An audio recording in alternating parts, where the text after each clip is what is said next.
Buenos días a todos. Comenzamos con el contenido de las jornadas. Para la primera ponencia tenemos el placer de poder contar con la doctora Lourdes Bermejo, muy conocida de todos ustedes. Es una persona de reconocido prestigio en el ámbito de la gerontología y de la atención a personas mayores en situación de dependencia y discapacidad. Lourdes es licenciada en Ciencias de la Educación, es doctora también en Ciencias de la Educación por la UNED, es diplomada en Gerontología Social, experta en Intervención Social Integral. Además, tiene formación en consultoría y es evaluadora habilitada de competencias profesionales. Bueno, Lourdes sobre todo es una persona entusiasta, una persona comprometida con lo que hace, una persona que lleva años, más de 20 años, trabajando en la formación y también en dotar de competencias a los profesionales para realizar mejor su labor. Es una persona experta en diferentes ámbitos, su actividad profesional, todo lo que ella hace, y ahí se puede ver en su trayectoria profesional y también en lo que ha conseguido a lo largo de los años. Fíjense que ha estado involucrada en más de 150 formaciones, que seguro que son muchas, sí, porque las he contado, Lourdes, no te creas. A nivel nacional e internacional, ha estado en Guatemala, Paraguay, México, Venezuela, Portugal, Chile, Argentina, y podría seguir, seguro que hay más. Además tiene más de 100 publicaciones, ha estado en más de 50 grupos de expertos, en comisiones, es asesora de diversas organizaciones. No sé, yo creo que podría seguir, pero que saben perfectamente que hoy contar con ella para nosotros es un lujo, que estoy segura de que las reflexiones que nos va a poner encima de la mesa nos van a ser muy útiles a todos desde el punto de vista conceptual y aplicado, que es lo que nos interesa, y que es yo creo un marco perfecto para comenzar la jornada y seguir, ¿vale? Cuando quieras, Lourdes, gracias. Yo no sé si después de esta presentación, que agradezco tanto, me da tanto miedo, pues después de todo esto que has debido decir, que igual es verdad todo junto, pero impresiona demasiado. Esto no sé si es un buen marketing, me parece que no. Bueno, buenos días. Me voy a poner aquí porque, bueno, siento que os veo mejor y podemos mirarnos las caras, ¿no? Lo que no sé si podré pasar la presentación, si tenemos, y si no, un poco a dedo, tal vez. Bueno, yo, este rato que tenemos para compartir, la verdad es que... ¿Sí? No sé, igual sí. Una cosa que no es, pero... ¿Sí? Un poquito estrechos. Igual esto que estamos haciendo es un poco... Así, bueno, bien. Vale. ¿Se me oye bien así? Vale. Bueno, pues decía que he preparado una serie de reflexiones, igual son demasiadas, porque igual pensé que, bueno, tenemos un rato y me gustaría que hubiera tiempo para el debate. Mirad, bueno, por supuesto agradecer al Grupo Sarco Habitat que piense en mí, sobre todo en la ciudad donde vivo, aunque no siempre duerma en ella, o desgraciadamente demasiados días no pueda dormir en la misma, porque esté trabajando por ahí. Bueno, mirad, las reflexiones un poco que traigo para compartir con vosotros está un poco organizado en estos 4 grupos, y entonces, bueno, pues sin más dilación entro y empezamos, si os parece, ¿no? El tema del año europeo. Hombre, a mí la verdad es que me hace mucha ilusión que este año se haya celebrado el año europeo, que sean hace 10 años cuando hicimos la Asamblea Mundial. Lo que pasa es que a mí también, si os digo también la verdad, me da mucho miedo. Llevamos muchos años hablando de envejecimiento activo y hay mucha gente que ha llegado a pensar que esto es una moda, ¿no? Que esto es una especie de cosa que se dice, que cualquier cosa que se hace con personas mayores desde cualquier ámbito institucional, público, privado, con tal de que se muevan o con tal de que hagan algo, ya es envejecimiento activo, ¿verdad? Y de hecho yo me acuerdo haber evaluado algunos programas o algunas propuestas de algunas entidades públicas o privadas Y hace unos años ya dábamos un poco, algunos, la pista de asunto de que es que el envejecimiento activo no es una moda. El envejecimiento activo es otra cosa, es un paradigma. Perdonadme que empiece con un palabra tan así, pero es que la verdad, si intentamos avanzar, tendremos que pensar o tendremos que reflexionar cómo las sociedades y cómo las personas conseguimos avanzar. Y las sociedades avanzamos en base a paradigmas. ¿Qué es un paradigma? Un paradigma no es un modelo, no es una teoría más, no es un palabra que nos hayamos inventado ahora. Un paradigma, en realidad, y siguiendo a Thomas Kuhn, es una visión, es un conjunto de opiniones que tiene una sociedad en un momento determinado, ¿no? De opiniones y creencias. Es decir, cuando una sociedad cree que algo es bueno, lo pone en valor y además es una visión compartida y tiene el poder de cambiar la realidad para que eso sea posible con el tiempo, que hace falta mucho tiempo, entonces se convierte en paradigma. Hay muchas teorías y muchos modelos teóricos que no llegan a ser paradigmas, que son simplemente reflexiones, propuestas de avance para las ciencias, pues en este caso sociales o de otro tipo, pero no llegan a ser paradigmas. Para que sea un paradigma realmente tiene que ser compartido por la sociedad. Y claro, ¿por qué es importante el paradigma y por qué para mí el envejecimiento activo es un paradigma y es tan importante que lo veamos y pensemos en él como lo que es? Primero, porque es un modelo. Es decir, es algo que ahora mismo no existe, porque es una utopía. Pero como utopía es un horizonte que nos ponemos como sociedad y, por supuesto, como profesionales para llegar a él. Entonces es, como digo yo, una utopía necesaria. Los modelos, los paradigmas son imprescindibles porque si no elevas la vista para intentar conseguir algo que crees mejor como sociedad, no avanzas. Entonces, para empezar, el envejecimiento activo es un modelo. Segundo, como modelo sirve para interpretar y valorar la realidad. Y esto es muy importante. Cuando tú tienes un modelo un poquito exigente con lo que quieres conseguir, la realidad que tienes, las circunstancias cotidianas, las valoras con un juicio más crítico. Claro, si tú tienes un paradigma muy raso, muy bajo, estás encantado de conocerte. Y eso en términos profesionales y en términos asistenciales es muy importante. Porque si no elevamos un poquito a lo que aspiramos, como profesionales, como personas, como sociedad, pues no vamos a poder avanzar. Y luego, claro, el problema de los paradigmas es que si no son aceptados por la sociedad, es decir, si solamente viven en la mente de 4, tampoco los vamos a hacer realidad. También es verdad que los paradigmas los lanzan 4 y se van amplificando en el tiempo, gracias a formación, a medios de comunicación, a evidencias de que funcionan y que es lo deseable, y se va, digamos que, manchando todo con ese paradigma, ¿no? Y yo reconozco que en estos últimos 10 años que tenemos el paradigma, digamos, definido, hemos ido contaminando la realidad, pero todavía falta mucho por hacer. Y es un poco para lo que yo venía hoy, ¿no? ¿Por qué un paradigma en nuestro ámbito es tan importante? Porque realmente en nuestra disciplina, en un campo de conocimiento como puede ser el de la gerontología, que coge tanto la clínica como la social, que nos abarca a todos, es central porque como modelo define a lo que damos importancia. Segundo, también promueve o nos exige promover aquello que nosotros consideramos valioso que a lo mejor se ha quedado invisible desde otro modelo o desde otro paradigma. Y nos hace poner esa lupa en lo que nos falta. Y por último, en las investigaciones. Efectivamente, hasta que el paradigma no aparece, y en este caso el paradigma de envejecimiento activo, hay investigaciones sobre áreas en el mundo asistencial, por ejemplo, que no han aparecido. Y que han aparecido posteriormente a la definición del paradigma. ¿Por qué? Porque el paradigma visibiliza áreas que antes no es que no fueran importantes, es que no se daban importancia de alguna forma, desde el punto de vista social y también científico, ¿no? Entonces, todo esto hace que los paradigmas realmente, que son teorías y modelos pero muy potentes, nos ayudan a lograr avances, ¿no? Y en relación al envejecimiento activo, yo, por ejemplo, la primera duda que yo me planteo, que lanzo, ¿no? Me gustaría lanzar preguntas y que luego, en la medida que haya tiempo, podamos charlarlas. ¿Es posible solo el envejecimiento activo para algunas personas mayores, para aquellas que están bien, que están en la comunidad, que van a la UNATE, que van a la Universidad de Mayores, aquellos que no necesitan nuestros apoyos? ¿O también se puede desarrollar un modelo de envejecimiento activo en el entorno institucional y con personas en situación de dependencia, fragilidad o deterioro? ¿Y cómo lo hacemos? ¿Cómo podemos favorecer la calidad de vida de las personas? ¿Cómo garantizar dignidad y bienestar, independientemente y a pesar de las circunstancias muchas veces muy complicadas que tienen, ¿no? Bueno, la idea del envejecimiento activo, comentaban en la presentación previa que efectivamente, lo comentaba Isabel Urrutia, ha sustituido la idea del envejecimiento saludable, ¿no? Pero a mí me gusta matizar el por qué lo ha sustituido y que es algo importante. Digamos que el envejecimiento activo ha asumido el envejecimiento saludable, es decir, le da un papel muy importante a la salud, todos lo sabemos, pero ha añadido algo más. Y es un poco, yo creo que un convencimiento que todos tenemos, para nuestras vidas también, que es, siendo la salud muy, y aquí en el muy podría estar mucho tiempo, no es lo único que necesita una persona para para ser feliz y para tener una vida digna. Es decir, la salud es muy necesaria, pero desgraciadamente no es suficiente.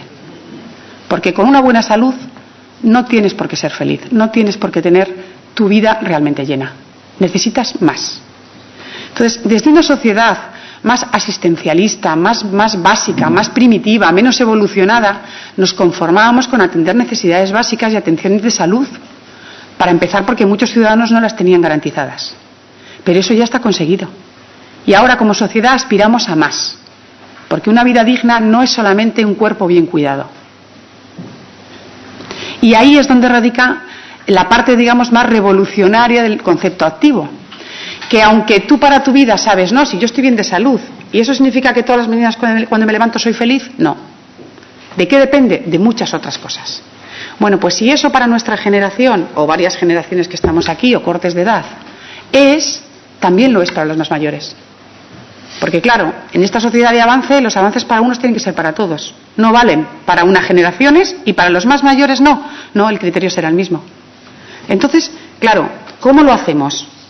Pues entonces es un reto, indudablemente, porque todavía gran parte de la sociedad, cuando busca los recursos, lo que está poniendo a la lupa y lo que le importa es solamente la atención de salud en el sentido de salud biológica, ¿de acuerdo? No estamos pensando en la visión integral que todos sabemos que debería ser, pero bueno, cuando pensamos en salud, pues sabemos que básicamente nuestra cabeza se va a lo más biológico o incluso a la salud mental, pero que está asociada a un deterioro orgánico, biológico, ¿no?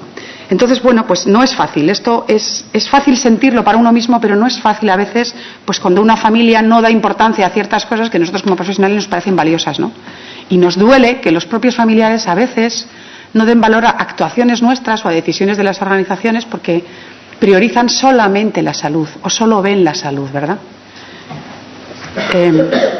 Bueno, efectivamente, la definición yo creo que de envejecimiento activo todos lo sabemos. A mí me gustaría solo enfatizar algunos aspectos clave, ¿no? Cuando la definición empieza por optimizar oportunidades, me dice dos cosas. La palabra optimizar significa que siempre se puede avanzar independientemente de cuál sea el punto de arranque. O sea, no necesitamos tener personas magníficas, maravillosas, plenas de capacidades para hacer envejecimiento activo. Cualquier persona podremos ver qué le podemos ampliar de oportunidades desde donde se encuentre, sabiendo que habrá un rango de personas en una situación de pérdida, de deterioro, de necesidad de apoyo y ayuda y de cuidado que tendremos que hacer una adaptación mental. Pero la idea es que efectivamente la optimización permite cualquier punto de inicio. Toda materia prima es buena para avanzar, ¿no? Y la palabra oportunidades habla de diversidad, de capacidad de elección. Entonces, cuando hagamos cosas muy bien, pero pensemos, lo estamos haciendo muy bien con esta persona, con este usuario, con este colectivo, pero ¿qué alternativas existen? ¿Solo estamos dando una opción? Pues lo estaremos haciendo bien, pero seguramente mejoraríamos si hubiera opciones. ¿Opciones de qué? Oportunidades de salud, por eso ya está el envejecimiento saludable asumido y ya contamos con él, por supuesto, pero aspiramos a más. Aspiramos a la participación y aspiramos a la seguridad. La idea de la participación es una idea sencilla cuando las personas mayores tienen sus competencias, sus habilidades preservadas, algunas un poco enlentecidas, pero básicamente con bastantes capacidades, y no es tan fácil con personas cuando no las tienen. Y el envejecimiento activo es para todos. Y la palabra seguridad es una palabra difícil, ¿no? Porque en una visión un poco corta y reducida, la palabra seguridad se podría pensar solamente que es como, que no haya riesgo. Pero es que la vida es riesgo, ¿no? Para nosotros también. ¿Qué es la seguridad? Bueno, pues la seguridad es la seguridad psicológica. Es saber que hasta el final de tus días vas a ser reconocido como una persona única, como una persona con unos valores, con una biografía, con una identidad. Y que independientemente que necesites ayuda o que en un momento estés enfermo en cualquier situación, sigues siendo una persona. Está, por supuesto, la seguridad en los cuidados. No te van a dejar caer, no te van a tratar mal, te van a dejar dar los mejores cuidados posibles en todos los ámbitos. y que además te van a tratar dignamente, como a ti te gustaría que te trataran cuando estemos así, ¿no? Es decir, la seguridad es la seguridad económica, de tener un apoyo de tal, seguridad jurídica, no me van a quitar los derechos, no me van a quitar las propiedades, no van a abusar de mí ni de mis recursos. La palabra seguridad es todo eso. Y la palabra seguridad es también que si la seguridad significa también saber que mis derechos van a ser siempre respetados, en una sociedad en la que los derechos nos parecen importantes, también significa que si yo puedo elegir, me tienen que dar opciones de elegir. Eso también es la seguridad.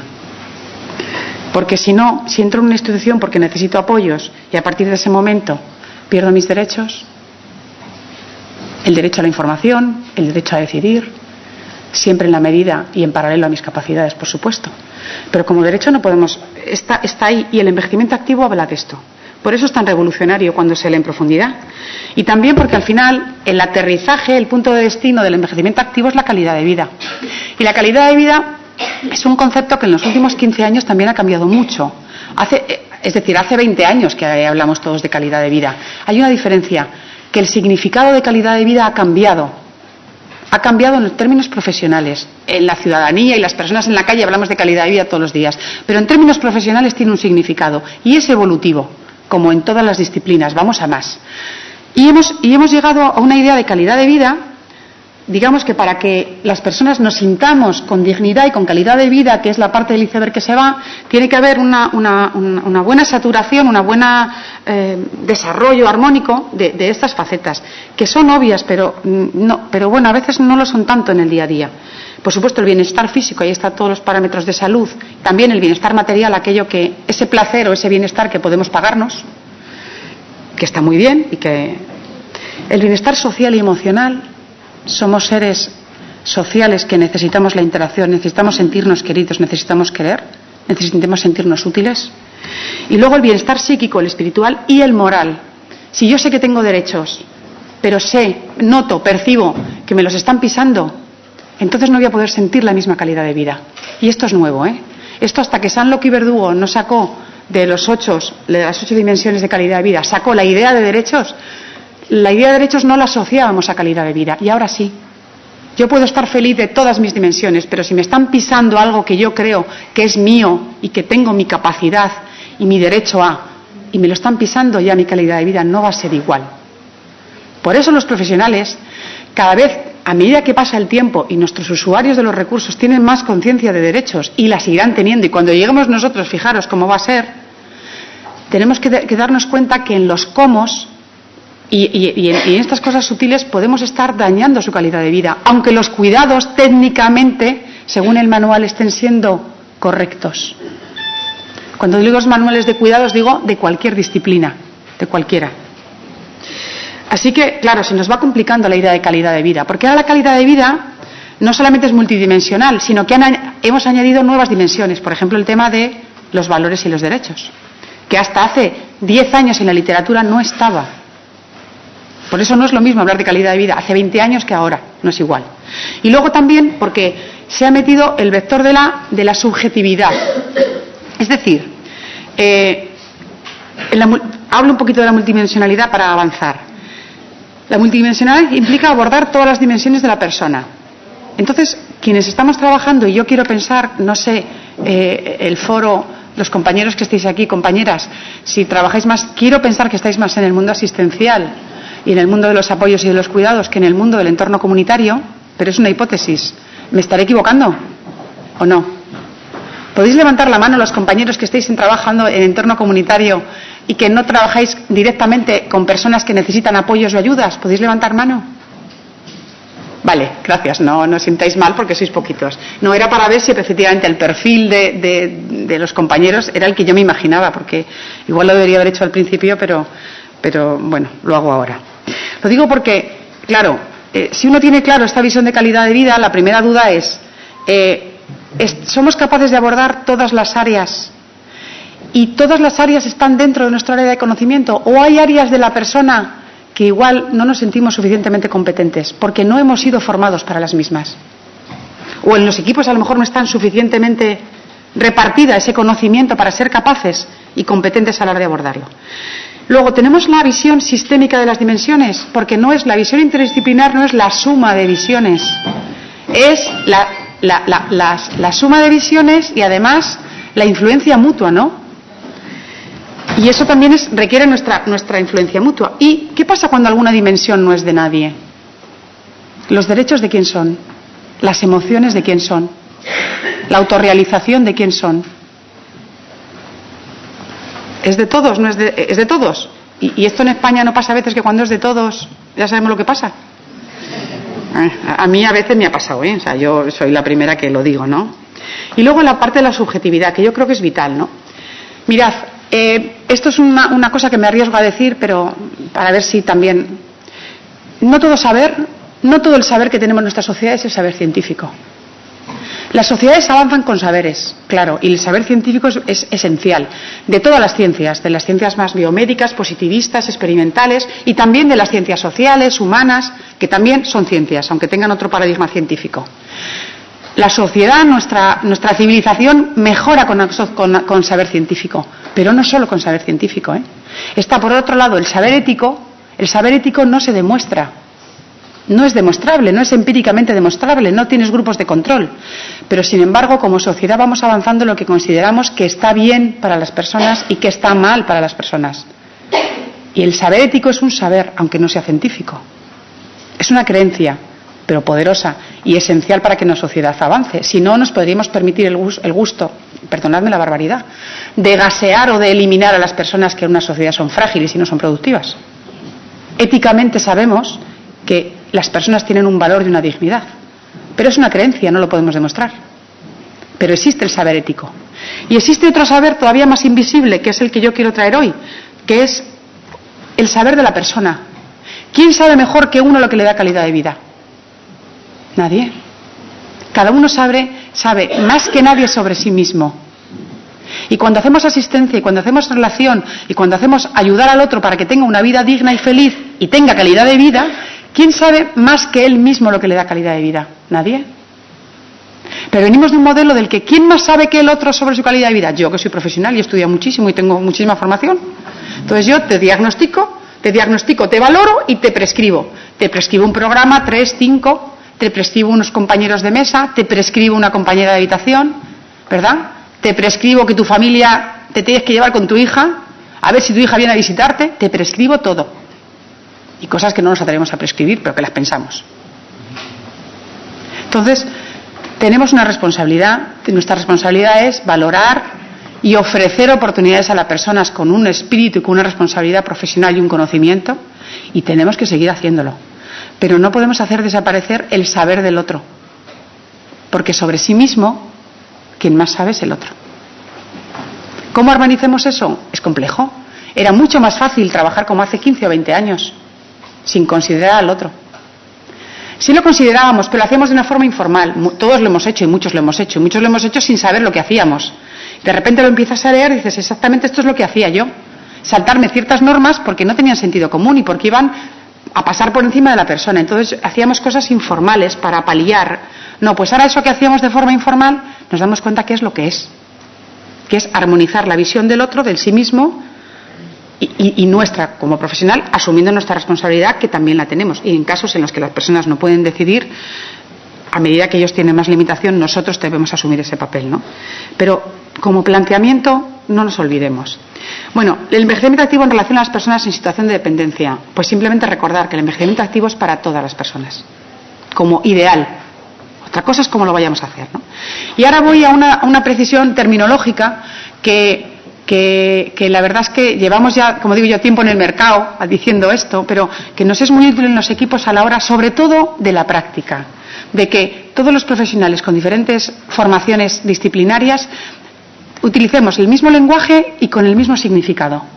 Y que además, como es un lenguaje que también se utiliza en la calle, no equivoquemos el lenguaje en entorno profesional que el lenguaje callejero, porque mi madre puede decir estoy más o menos autónoma o estoy más o menos independiente y da lo mismo lo que quiera decir ella porque yo la entenderé. Pero claro, si hacemos un trabajo en equipo y ponemos objetivos de autonomía y de independencia, ¿y si no hablamos de lo mismo? Bueno, pues nos está ayudando mucho esta precisión terminológica. para ver mejor a las personas y para trabajar mejor. Recordando que la dependencia y la independencia tiene que ver con las funciones que necesitamos para vivir y que hemos operativizado en el entorno profesional por AVDs, básicas, instrumentales, avanzadas. La necesidad o no de ayuda es la independencia o la dependencia. Y la autonomía sabemos que es la facultad, la capacidad de tomar decisiones. En este grupo tenéis un comité de ética, tenéis documentación, tenéis formación. Y en ese sentido, los promotores de esta acción, yo sé que saben y que trabajan el tema de la autonomía moral, la capacidad de decisión de las personas. Pero sigue siendo importante que en el lenguaje cotidiano estas dos capacidades que tienen las personas, que son diferentes, que pueden coincidir un daño en una persona a la vez en el tiempo por una enfermedad neurodegenerativa, por una demencia, ¿se pueden dañar las dos? Sí, pero son capacidades diferentes. Y hay personas que no tienen por qué dañarse las dos. Entonces, importante es que veamos dos capacidades diferentes y las denominemos. Y además que buscamos un antónimo, ¿no? Porque el problema que hemos tenido cuando uno piensa qué es lo opuesto de autonomía, en general se nos va la palabra, ¿qué es lo contrario de autonomía? Una persona no es autónoma, es dependiente. Pero es que dependiente es lo de arriba. Culturalmente, esta confusión entre la capacidad de decisión y la capacidad de obrar, como la hemos tenido tan mezclada, ¿qué tendemos? Pues desgraciadamente muchas personas y muchas familias, y nosotros mismos, cuando una persona necesita una silla de ruedas porque tiene una dependencia funcional, pero cognitiva y volitivamente está perfecta y quiere gobernar su vida, sin darnos cuenta, se la podemos quitar de un día para otro, porque su hija, con todo su cariño, y todos tenemos referencias, yo tengo las mías familiares que me duelen, no, mamá, yo me encargo, yo tal, yo decido, yo te pongo, yo te tal, hoy tienes que comer, hoy tienes que hacer. Tiene un problema de funcionalidad, pero sigue siendo la persona con la capacidad de decisión que era ayer. Otras personas no, pero en este caso sí. Entonces, esta mezcla entre autonomía e independencia nos hace que tendamos a reducir la capacidad de decisión de las personas. Esto es un problema cultural, pero los profesionales formamos parte de la cultura y de la sociedad. Y en las organizaciones tendemos a hacerlo. De hecho, en el lenguaje también se nos nota. No teníamos una palabra para decir cuando una persona pierde la capacidad de decisión. No teníamos una palabra compartida en el lenguaje. Bueno, pues la hemos tenido que recuperar. La palabra autonomía además viene de Kant, o sea que esto no es susceptible que nos lo hemos inventado ayer, y en el sistema jurídico español la palabra autonomía está reconocida. La ley de autonomía del paciente lo dice.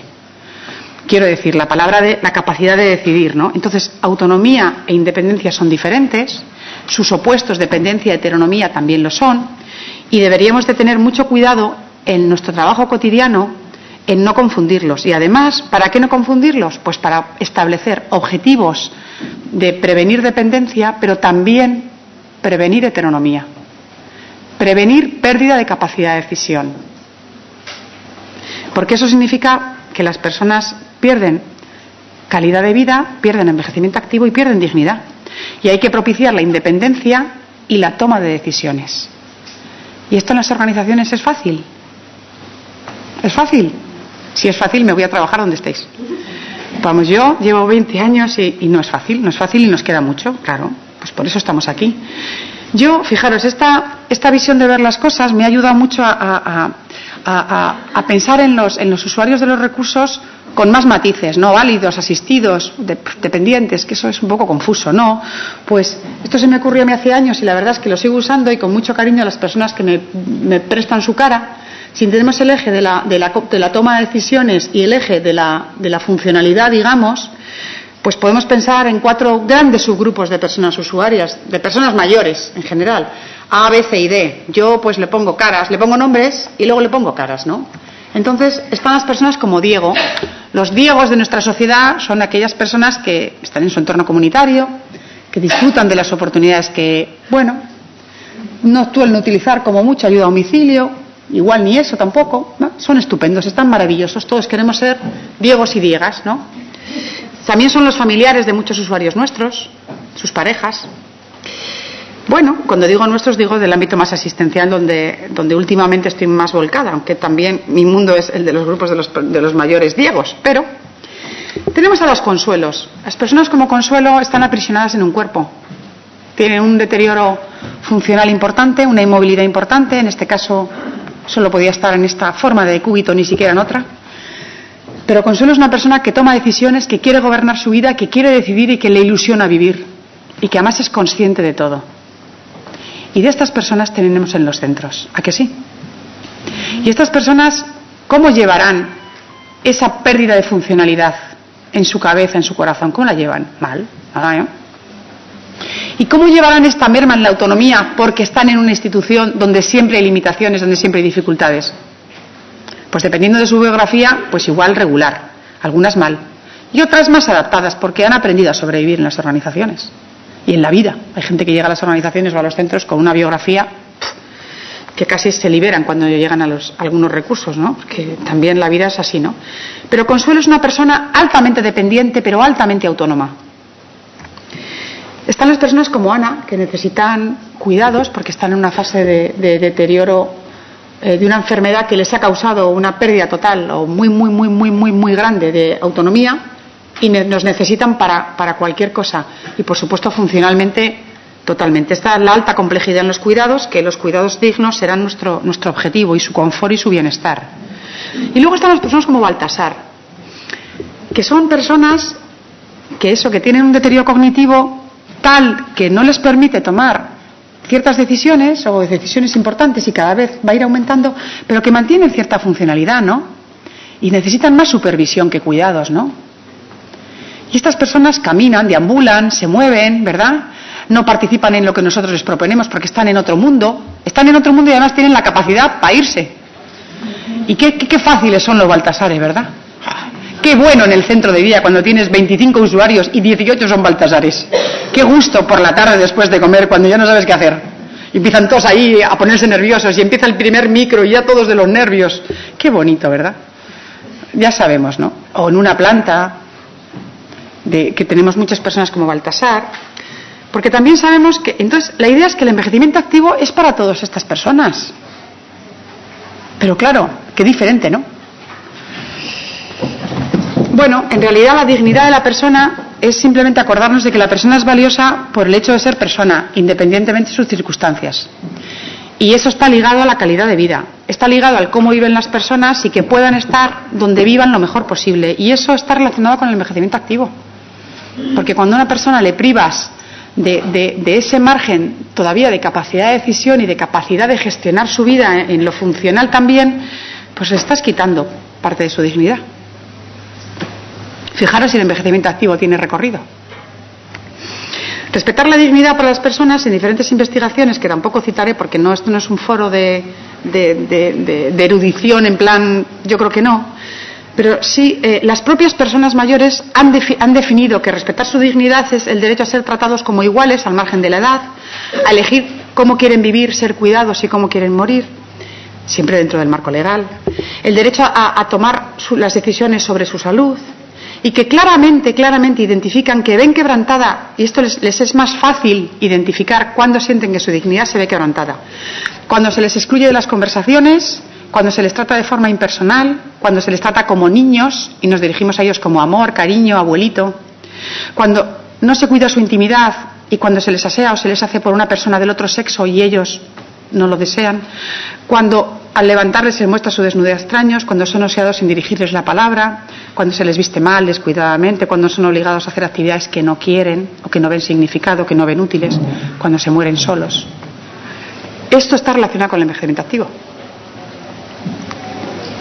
¿Cómo llevarlo a la práctica? Bueno, pues esto es la prueba del algodón y esto es difícil porque la idea del envejecimiento activo, como veis, no es hacer cosas. Y entonces, claro, al final los modelos de organización y de gestión necesariamente van a ser revisados con esta mirada y están siendo revisados, ¿no?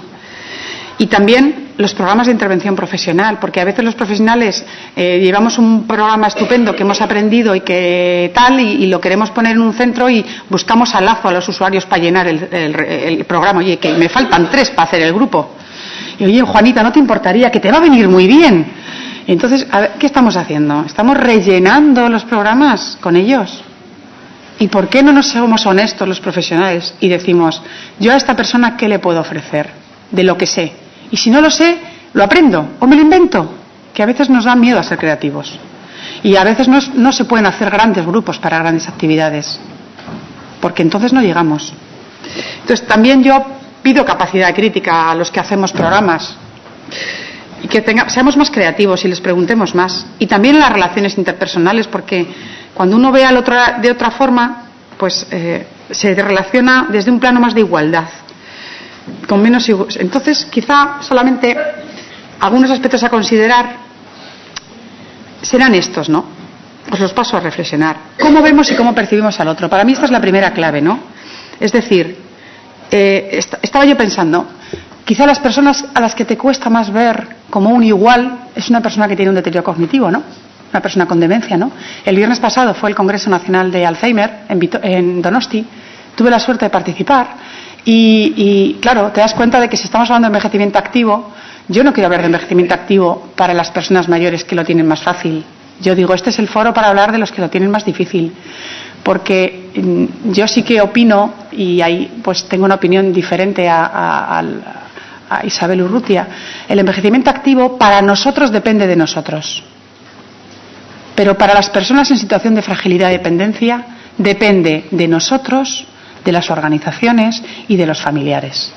O sea, su envejecimiento activo también depende de nosotros, depende de nuestra mirada, de nuestras oportunidades que les brindamos, de nuestra forma de tratarlos, de lo que esperamos de ellas, del efecto Pigmalión, de lo que nosotros depositamos, de que tú eres capaz.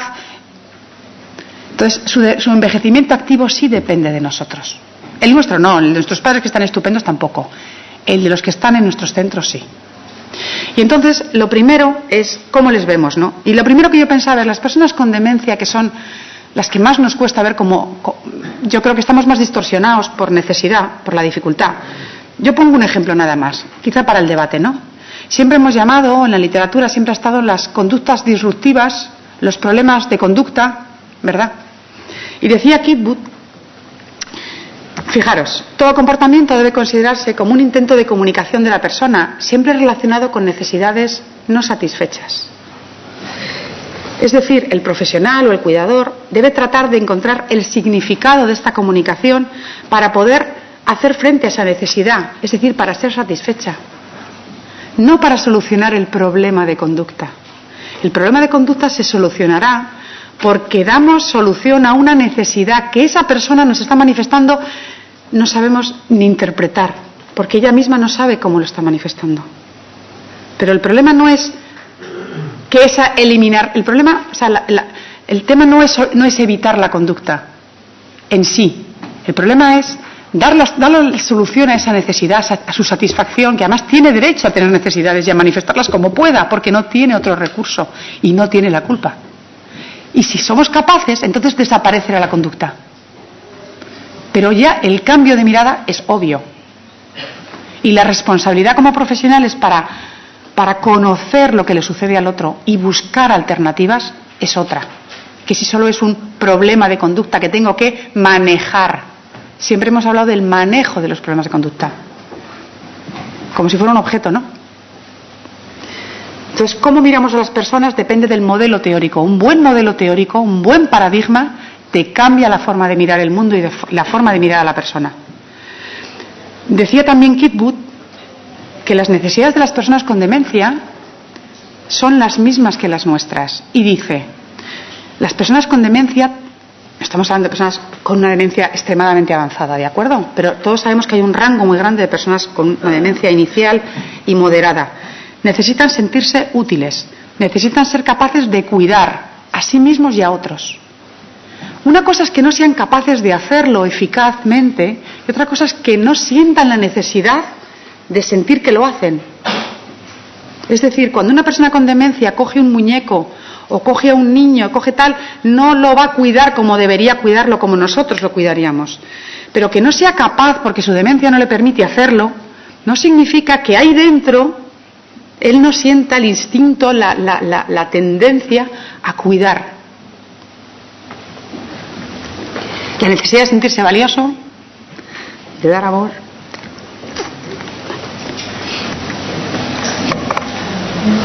Bueno,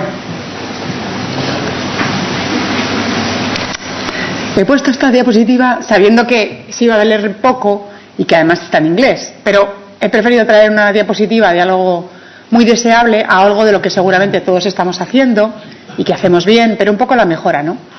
¿Qué sabemos del otro para trabajar con él, no? Bueno, toda la idea de desarrollar instrumentos para el conocimiento de la persona son básicos, son esenciales en este modelo más centrado en la persona y no solo en la organización. Y este es un ejemplo de bueno, pues cómo una persona presenta en una ficha, en un plan personalizado, algo muy sencillo que dice qué es importante para Jenny, ¿no? Y entonces nos dice lo que es importante para Jenny, la música que le gusta, su hija, qué es lo que le hace feliz, que ella disfruta tomando un té, un café en un poto y con una de azúcar, pequeños detalles, sentarse detrás de la ventana, levantarse de 9 a 9 y media, es decir, cosas de la cotidianidad. ¿Qué cosas son importantes para Jenny, no? Y luego, a la derecha tenemos cómo podemos apoyar, cuidar, cuando haga falta, a Jenny, de la mejor forma posible para Jenny. Entonces ahí nos da las pautas de cómo tenemos que hacerlo. Y quizá ahí vamos a un matiz, ¿no? Ya no podemos quedarnos en hacer una tarea, sino el criterio de realización. ¿Cómo desempeñamos esa tarea para Jenny? Que no va a ser igual que para otra persona. O sea, no es hacerle la SEO a Jenny, no es dar de comer a Jenny, no es ofrecerle un café todos iguales para todas. No, porque la personalización llega a ese matiz. Y luego el cuadrante de abajo que es, bueno, dice, ¿qué cosas nos hacen querer y admirar a Jenny? Porque Jenny, aunque tenga discapacidad intelectual o que tiene cosas de las cuales, pues, entonces es cariñosa, es afectiva, es adorable, es lo que sea. Es decir, las personas siguen teniendo motivos para que las queramos o las apreciemos, ¿no? Y esto va a generar otro tipo de relaciones, ¿no? Otro tipo de vínculos entre profesionales y personas usuarias, ¿no? Que van a depender efectivamente de cómo le percibamos, ¿no? En términos organizacionales, solo citarlos, porque yo creo que me quedaba muy en lo psicológico, afectivo, y no he hablado de lo organizacional, me sabría mal, pues tendremos que mirar esto de los programas, los planes individualizados, que ya empezamos a llamarles también planes de vida, porque no son solo planes de cuidados, son ofrecerles los mejores recursos para que vivan lo mejor posible. Tendremos que tener herramientas múltiples que además van cambiando con el tiempo y nos tendremos que replantear que algunas son evolutivas y mejorables, creando ambientes óptimos, aunque no sean los perfectos, que sean los mejores posibles. Ya en el tema del entorno hay muchas mejoras que poder hacer. Y luego, sobre todo, orientando todo a que la persona se sienta protagonista, participe, se sienta bien, querida, feliz, a ser posible cerca de su familia y con el apoyo de la misma, que se sienta útil, valiosa y aceptada. Y cuando yo digo aceptada, estoy pensando en una persona. Cuando el otro día estuve haciendo un trabajo en una institución con unas personas que tenían demencia, estuve observando y había 4 usuarios que el 99% de las interacciones que recibieron por parte del personal fueron noes. Fueron no te levantes, físicamente, agarrar, parar, frenar, cambiar, tal, verbalmente, gestualmente. Solo te recibieron 2 en todo el día que no fueron noes. A esto llamo yo lo de los grados de aceptación. Claro que tendremos que corregir o que parar o que limitar ciertas situaciones, evidentemente, ¿no? Pero ¿alguna vez hemos cuantificado cada usuario cuántos noes se lleva y cuántas validaciones en positivo? Esa persona no es culpable de tener demencia. ¿Hemos hecho un sistema que le culpabiliza por tener demencia? Epílogo. Reflexiones finales. Recordar constantemente que todas las personas tenemos igual dignidad y cuando olvidamos algunas de sus facetas de la calidad de vida, estamos quitándoles partes de dignidad. Todas las personas tienen las personas mayores y además las que tienen demencia tienen las mismas necesidades que nosotros, además de otras añadidas. No es que tengan menos, es que tienen las mismas. Lo que tienen es grandísima dificultad o imposibilidad de satisfacerlas. Sin nuestro apoyo, desde luego, imposible. Imposible en ninguna medida, en muchos casos. Todas las personas necesitan un plan de atención y vida cuando están en una institución. No solo de cuidados, sino también de vida. Hay que revisar aspectos organizativos con valentía y con humildad y de a poquitos, pero tenemos que ser capaces, ¿no? Yo creo que además hay que generar cambios estables, hay que sistematizarlos y hay que arriesgarse a escribirlos y a compartirlos, ¿no? Porque si no, no avanzamos, ¿no? Yo, cuando he tenido que escribir guías de buenas prácticas y lo otro, ya sabía que al año y medio, 2 años, alguien saldría con algo mejor, claro, pero alguien tiene que empezar. Y es que en otras disciplinas se escribe y se produce y no pasa nada. Aunque sepas que a los 3 meses va a venir otro psicofármaco que va a mejorar el tuyo, no pasa nada. En lo psicosocial y en la intervención nos cuesta mucho. Y si no, no vamos a avanzar, porque hay muy buenas iniciativas, en muchos centros se trabaja muy bien, pero queda en el ámbito de lo privado de la institución y no sale al sector. Y es penoso, a mí me da pena en ese sentido, ¿no? Y todos somos imprescindibles, profesionales, competentes, ilusionados y comprometidos, a pesar de la que está cayendo. Y por eso también pongo estas palabras, porque digo que a pesar de la que está cayendo. Bueno, yo creo que si quieres cambiar cualquier situación, desde luego tienes que comportarte de forma distinta, porque si nos comportamos igual, las situaciones no cambian. Y el envejecimiento activo cambia cuando los profesionales cambiamos la forma de comportarnos en lo cotidiano. Pero también es verdad que para cambiar un comportamiento, antes hay que cambiar el paradigma, es la mente, lo que tienes en la cabeza. Si no, tú no cambias un comportamiento. Si no estás convencido y entronca con tus valores y lo ves claramente, es que no vas a cambiar tu comportamiento. Y eso implica tu forma de percibir e interpretar la realidad y al otro. El reto del pasado. Venimos de envejecimiento saludable donde la salud y las necesidades básicas eran lo suficiente y vamos hacia un modelo, estamos en camino, falta mucho, de oportunidades, de derechos y de valores para la persona, ¿no? Y revisar de dónde venimos y ver las fortalezas, aprovecharlas, pero que no nos dé miedo avanzar, ¿no? Y bueno, pues iremos consiguiendo esto del envejecimiento activo para todos y en todas las circunstancias, usuarios que se ayudan entre sí, profesionales comprometidos, ilusionados, usuarios que trabajan y que colaboran en las tareas cotidianas porque su dignidad está mantenida cuando se sienten útiles. Y esto es la realidad de personas altamente deterioradas que participan en actividades comunitarias y que se hacen su propia ensalada porque tienen su huerto. Y esto es posible y se está haciendo con recursos, con instituciones con pocos recursos y achuchadas, ¿no? Y los hacemos, ¿no? Decía Freud, y digo, voy a traer a un neutro, que para que haya una ilusión debe existir un deseo que quiera ser cumplido, una realidad que quiera ser cambiada, una historia que quiera ser modificada, un ideal que quiera ser realizado. Freud no entra en el campo de lo político, ni de lo ideológico, ni de la gerontología, y yo creo que refleja bien, y mi idea es que el envejecimiento activo nos ofrece un margen de avance, ¿no? No he comentado que lo único que yo pretendía en mi presentación era este nudo que yo creo que es enmarañado del envejecimiento activo, del envejecimiento, de la atención personalizada, pues que entre todos deberemos desenmarañarlo junto con las personas mayores, porque estas manos son de personas con demencia y usuarias de un centro de día, ¿no? Esta es una persona, antes de que se le incluyera en un plan personalizado de vida y se le preguntara opinión, y esta es la misma señora exigiendo lo que le gustaría y pidiendo a la organización.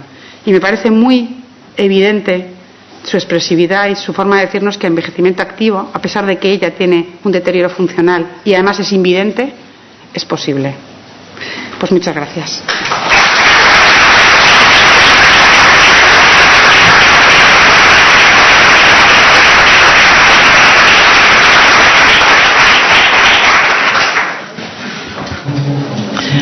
Bueno, Lourdes, muchísimas gracias por tu exposición y por todo lo que nos has hecho reflexionar.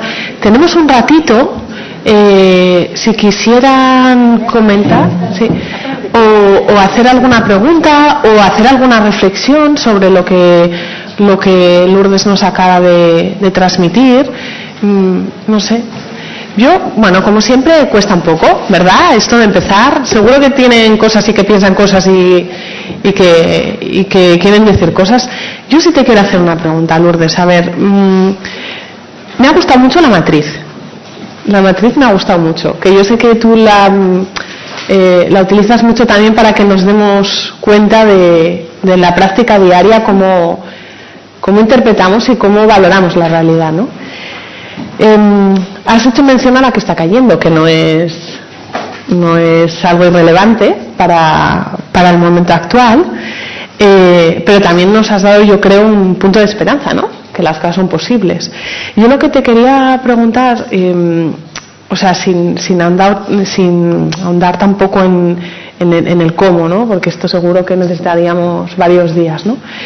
Pero ¿cuáles serían las claves que tú darías para que estos profesionales que tienen ideas y tienen ganas y la gente quiere hacer bien su trabajo, o sea, vas todos los días a cuidar bien a los que están, ¿no?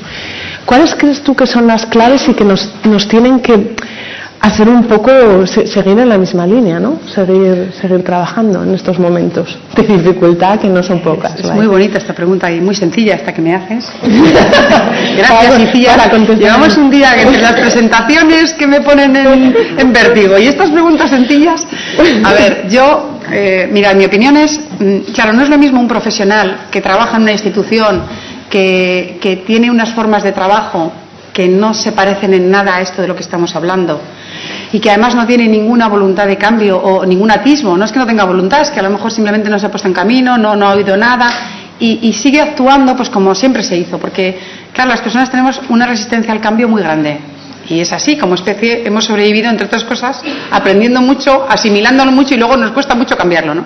Y las organizaciones pues son seres que les cuesta el cambio. Claro, no es lo mismo el profesional que puede tener sensibilidad, interés, curiosidad y profesionalidad como para hacer algo, pero se siente solo en su organización porque esto no es compartido por otros y ese tiene un recorrido muy difícil y yo lo sé porque yo he estado en situaciones así y entonces pues ahí lo único que yo veo un camino. Y otra cosa es una organización que está en pista, que está orientada y que ya está el profesional arropado por un equipo o por 2 o 3 colegas que aunque no sean todos ya no soy solo, ¿no?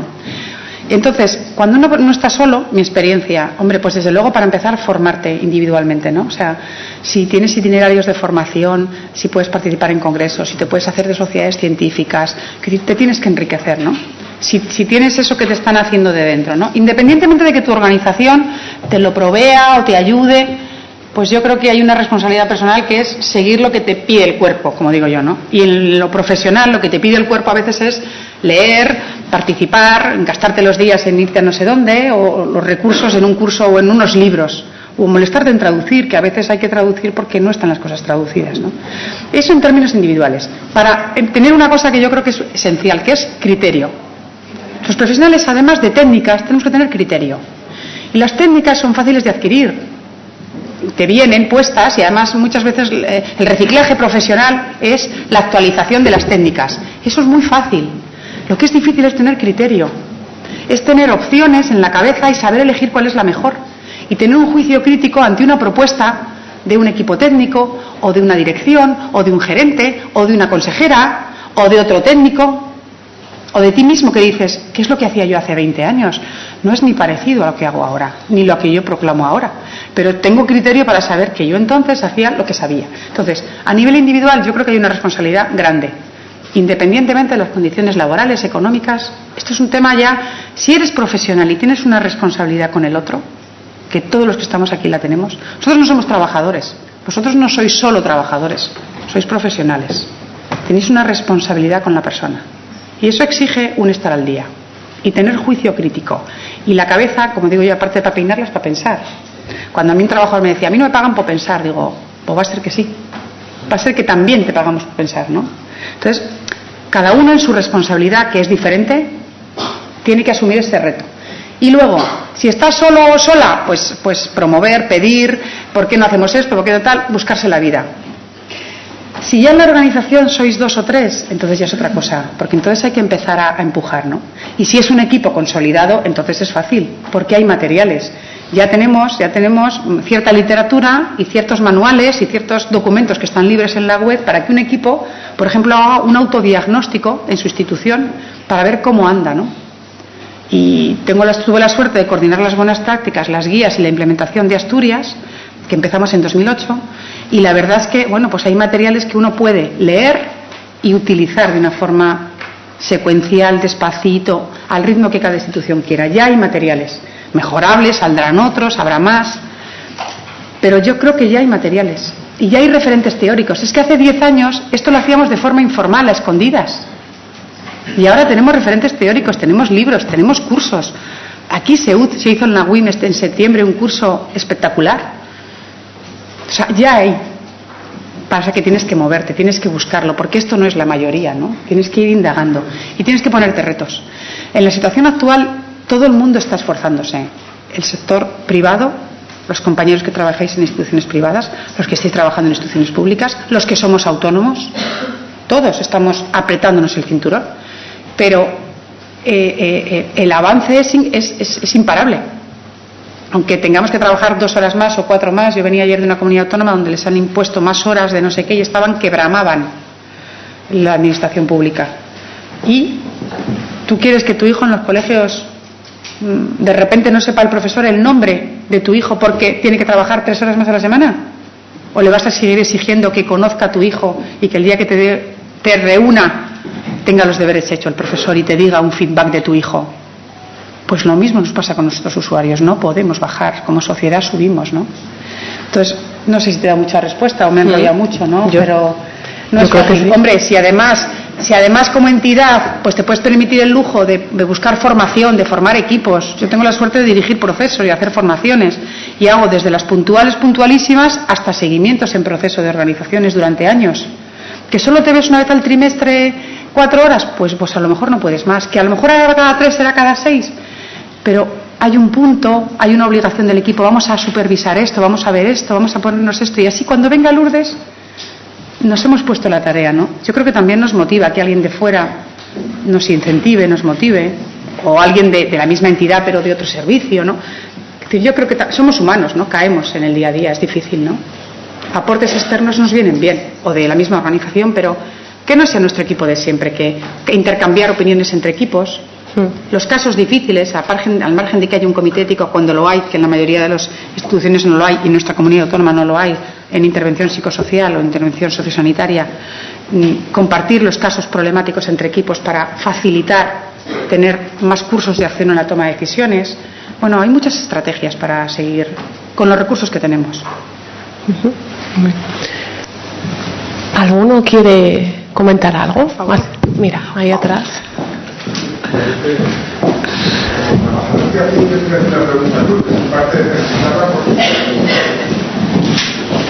No puede ser que a veces nos pase una cosa que a nivel de a pie el auxiliar, el profesional aplique el envejecimiento activo bastante más que lo aplica la organización y a veces se da un poco la esquizofrenia en yo haría, pero no lo hago porque se va a caer, no lo hago porque me van a reñir, voy a hacer mal mi trabajo cuando lo estoy haciendo bien según lo que tú has explicado. Por ahí quería preguntar un poco. Totalmente de acuerdo. Yo, como los jefes que yo he tenido, ya hace muchos años que no tengo jefes, pero si me oyeran mis jefes ahora, es que yo hacía eso. Y es que eso nos sigue pasando. ¿Por qué? Porque los paradigmas cohabitan. Es decir, en nuestra sociedad, la mayoría de las personas seguimos pensando que la salud no solo es lo importante, es casi lo único. Entonces, por esa especie de protección, de superprotección, es que no nos dejan hacer nuestro trabajo. Es que, ¿y si se cae? Pues, ¿y eso qué es? ¿La consecuencia del si se cae es la contención? ¿O es asumir un riesgo calculado, valorado y que merece la pena asumir? Entonces, claro que muchos profesionales hacen más envejecimiento activo del que sus organizaciones les piden. Y que además, en algunas ocasiones, cuando lo ven, lo reprimen. O lo haces a escondidas. Lo haces por la organización y lo haces por el compañero, ¿eh? Porque claro, si yo hago esto, voy a tener a alguien al que me va a decir, eso no es tu función, eso no lo hagas, mañana me lo van a pedir a mí, no te pases, va a parecer que no sobra tiempo, ¿eh? Porque claro, esto de escaquearse está bien, pero escaquéate pero que no te vean hacer otras cosas, porque claro, si te ven hacer otras cosas, se va a notar que tenemos tiempo para hacer otras cosas. Entonces lo haces a escondidas. Aquí veo caras de que a alguien le pasa esto, ¿no? Entonces, claro, ¿por qué? Porque en la cultura y en la mentalidad de mucha gente, pues están tirando para abajo, igual personas concretas o están tirando para arriba, pero se encuentran a algunos compañeros que pueden frenar, que no solamente no hacen, sino que no dejan hacer. Y a una organización con miedos, con una organización que a veces ha perdido el criterio de ¿tu cliente quién es, la familia o el usuario? Es que tu cliente, tu responsabilidad es el usuario. La familia es secundariamente. Claro que si la persona tiene un deterioro cognitivo y una incapacitación y hay una figura legal, etcétera, etcétera, ¿no? Pero tú y por supuesto su papel va a ser central, y no puedes omitirlo y tienes que integrarlo y tienes que manejarlo como puedas, con mucho movimiento torero a veces, pero tu cliente es la persona usuaria. Y cuando está enfrentado el bienestar y el bien, la dignidad de la persona usuaria y una familia hace una petición no razonable, y muchas son razonables, pero algunas no son razonables. Y algunos van en contra del bienestar de la persona. Sí, totalmente de acuerdo. Hay una ahí adelante. Yo creo que no le necesito, gracias. Lourdes, felicitarte, pero permíteme que no siempre esté de acuerdo. Claro. ¿Tú crees realmente que las personas que trabajan con las personas mayores piensan que su cliente es la persona mayor? ¿Que las organizaciones creen eso? No. Porque yo soy profesora y no me termino de creer que mi único cliente es el alumno. Todavía me cuesta creérmelo. Pues date prisa. No, ya me voy a jubilar enseguida. Pero ese es mi cliente. Mi cliente no es el rector al que tengo que decirle lo bien o lo mal que hago las cosas.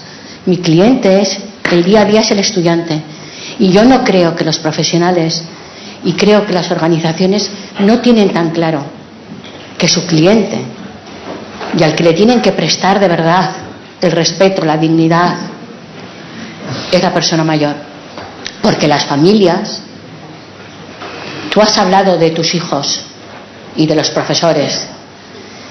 Las familias cuando entran en una institución no pasan del hall de entrada, por si acaso ven cosas que no quieren ver. Pero cuando llevan a sus hijos a una guardería, miran hasta el último clavo del armario donde está colgado, por si hay algún riesgo para su niño. Y yo no hablo de hace 20 años, hablo de hace 35 cuando yo estudiaba, ya podéis empezar a calcular, 35, casi 40 años cuando yo he estudiado. Y a mí un día me dijeron, esto se hace así, porque sí, porque lo digo yo mientras sea la directora de esta escuela. Pero a mí aquello que entonces me pareció un horror y a lo que no me atrevía a revelarme porque tenía que hacer la maleta para irme a la casa de mi padre, por lo tanto me comporté como me pedían, me dio el tiempo suficiente de madurez para entender qué me querían decir con el confort y con las necesidades de los pacientes. Unos pocos años, donde yo adquirí esa madurez personal, porque muchas veces es personal. Bueno, te lo entrego. Sí. Lamentablemente, Cristina, estamos siempre de acuerdo. Es un tema de intensidades y de... Bueno, yo tengo un problema, soy genéticamente optimista, como digo yo, o sea, no tiene ningún mérito, pero soy optimista. El día que estoy mal o el rato que estoy mal, que no sé, pero se me ha pasado enseguida, ¿no? Y esto es un tema de lo del medio vaso, medio lleno, medio vacío, ¿no? El vaso. A ver, yo tengo la suerte de trabajar en muchos territorios y en todo el Estado, allá donde me llaman, y tengo una visión diacrónica de 20 años de instituciones públicas, privadas, incluidas asociaciones de familiares, en muchísimas comunidades autónomas, en entorno rural y urbano, y de su padre y de su madre. Grandes empresas y pequeñucas de 28. Bien, dicho todo esto, las diferencias son enormes en España, enormes. Y yo no sé cuántos estamos en Cantabria, vivimos en Cantabria, trabajamos en Cantabria, y cuántos habéis venido de fuera, no lo sé, porque tampoco he hecho ese estadillo, ¿no? Pero las diferencias son enormes. Y estas diferencias yo las he visto en algunas comunidades autónomas con un trabajo serio desde las administraciones y desde las entidades privadas, y se operan cambios y se consiguen cambios. Y hay comunidades autónomas donde no se han producido ningún cambio y la mentalidad es pues de hace 20 años. Entonces, efectivamente, se van generando cambios en las sociedades, porque la clave es los derechos de la persona. Cuando una administración o unos responsables ponen encima de la mesa no solo una cartera de servicios, no solo a dónde vamos o qué recurso me toca, si es la ayuda a domicilio o es el centro de día o es la residencia, cuando no solo hablamos del servicio en sí mismo, sino hablamos de otras cosas, y la clave es el derecho de la persona, el derecho del ciudadano mayor, tenga la circunstancia vital que tenga, y empiezas a desarrollar instrumentos técnicos de planificación, de formación, de motivación, de visibilización, de poner en valor, hasta de poner en tus pliegos cuando sacas un recurso y no solamente tiras en tema económico, sino que pones como mejora técnica ciertos planteamientos metodológicos en el trabajo día a día que demuestran que estás poniendo en valor el derecho de la persona usuaria, las organizaciones tiran para arriba, ¿cómo no? Y entonces hay lugares donde el cambio, y no es un tema de dinero, y lo comentábamos antes con algunas comunidades que no son las que más recursos tienen, que a lo mejor algunos estamos pensando, no, también estamos pensando en comunidades autónomas más humildes. Pero es un tema de claridad. Entonces, no todas las sociedades, no todos los subgrupos en España permiten lo mismo, y no todos los familiares permiten lo mismo en las instituciones. Y esto es evolutivo. Lo que pasa es que es verdad que en algunos territorios y comunidades autónomas o ciudades o como lo queramos llamar, va a un ritmo y otros estamos más relajados. Viajamos menos, vamos menos a los congresos, no nos atrevemos a leer las cosas nuevas, seguimos con los referentes teóricos de hace 20 años. Claro, no cambian las cosas.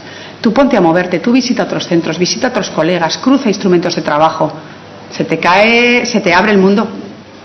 Entonces, sí es verdad que hay muchas personas o hay muchas zonas, pero esto avanza. Lo que pasa es que va despacito. Yo cuando empecé esto pensé que esto iba a ir a otra velocidad, tipo Fernando Alonso, y me estoy dando cuenta que vamos a como el Camino de Santiago, a 25 kilómetros diarios. O bueno, yo sí que creo, ¿eh?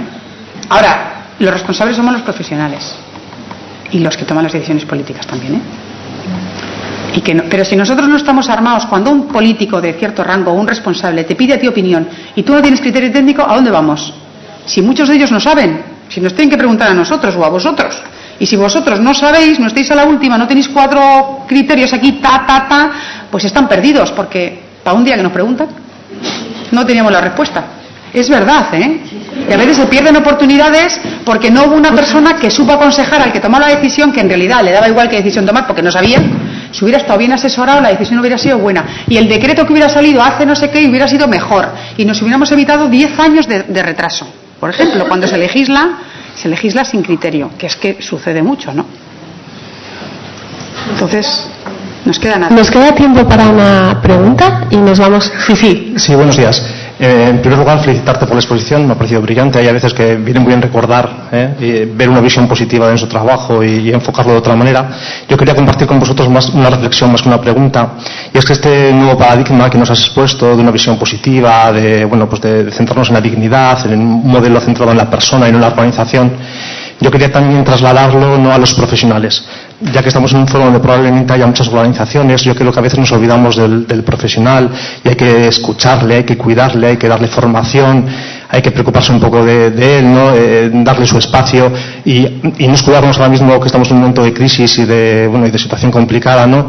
Bueno, pues en olvidarnos esa parte que me parece fundamental para que revierta en la calidad del mayor y de la persona a la que atendemos, ¿no? Que para poder trasladar esta visión positiva y este nuevo paradigma de trabajo también nos tenemos que centrar en el profesional y darle su espacio, trabajar en equipo, tener una visión positiva, pues tenerle en cuenta y cuidar también este aspecto que hay a veces que nos olvidamos y sobre todo en estos momentos. Gracias. Yo decido solamente para finalizar, las veces que hemos podido hacer de este tipo de desarrollos y hemos valorado el impacto no solo en la calidad de vida de las personas usuarias, sino en los profesionales que lo desarrollan, el resultado es espectacular. La satisfacción aumenta, el bienestar personal por el actar funciona, encontrar sentido a tu trabajo funciona, ha minimizado problemas dentro de los equipos porque de repente hay una meta común y dejas de mirarte un poco el ombligo y pones una meta más valiosa y más importante. Y es verdad, y esto en bastantes equipos, quiero decir, no tengo aquí esa presentación, pero tengo una magnífica sobre resultados de implementación. Y luego decir una cosa, lo último que he leído sobre el burnout en profesionales, dice que hay 2 grandes motivos por los cuales los profesionales caen en el síndrome del quemado, ¿no? Uno es hacer las cosas que creen que no deben de hacer con el otro. Es decir, hacer intervenciones o hacer actuaciones que creen que no son buenas para el otro y que van en contra de tu criterio profesional o ético. Cuando una organización te obliga a trabajar de una forma que tú crees que no es la que debe ser y no es la mejor para la persona, eso te está dañando de una forma tremenda. Y la otra es, estoy pensando para enunciarla correctamente, ¿verdad? Porque estoy hablando de memoria y de hace tiempo. Y la otra era tomar decisiones en las que no te sientes competente y con la responsabilidad de poder tomarlas, porque crees que no son tuyas. Y las tomas en soledad. Entonces, el trabajo en equipo es la gran red que permite que las decisiones sean mejores para la persona. Porque todos tenemos perspectivas diferentes y necesitamos todas. Y la responsabilidad es de cada uno. Y cada profesional tiene su mirada, su perspectiva y su responsabilidad. Y la familia tiene otra y la tiene que tener. Y yo no le puedo pedir a la familia que vea a su padre como le veo yo.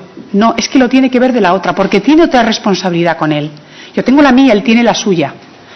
Y tenemos que armonizarlas. Y la propia persona tiene su propia mirada de sí mismo y su propia responsabilidad. Entonces, el trabajo en equipo hace que los profesionales, cuando el equipo trabaja bien, se quemen menos, entre otras cosas, porque las cosas que se hacen están mejor hechas y las decisiones que toman, cuando son difíciles, son compartidas. Y son mejores decisiones que si son solo de una mirada. O sea, que no solamente se beneficia la persona usuaria, es que también se benefician los profesionales.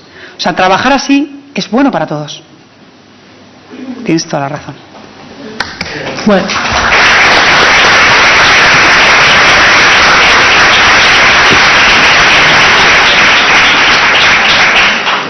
Bueno, gracias a todos. Tenemos un café fuera esperándonos y luego más experiencias para compartir. Gracias.